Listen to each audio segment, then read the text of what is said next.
आवाज सर्वसामान्यांचा।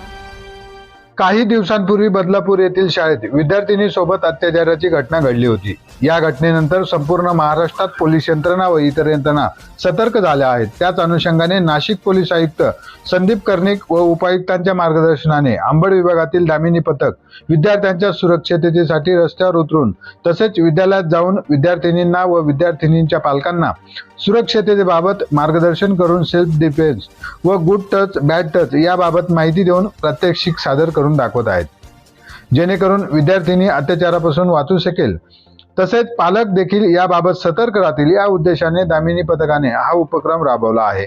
नाशिक शहराच्या क्रांतीवीर वसंतराव नाईक शिक्षण संस्था सिडको या ठिकाणी व इतर शाळांमध्ये हा उपक्रम राबवण्यात आला आहे। तसेच विभागातील प्रत्येक विद्यालयात हा उपक्रम राबवून विद्यार्थिनी व पालकांमध्ये जनजागृती करण्यात येईल असे पथकाकडून सांगण्यात आले आहे। तसेच अत्याचार होत असल्यास तात्काळ पोलिसांना संपर्क साधण्याचे आवाहन दामिनी पथकाने केले आहे। उपक्रमात या पथकातील ममता धूम, कोमल आव्हाड, रेश्मा भोये या महिला पोलीस कार्यरत आहेत। महाराष्ट्र क्रांती न्यूज साठी मुख्य संपादक प्रकाश बागुल, नाशिक।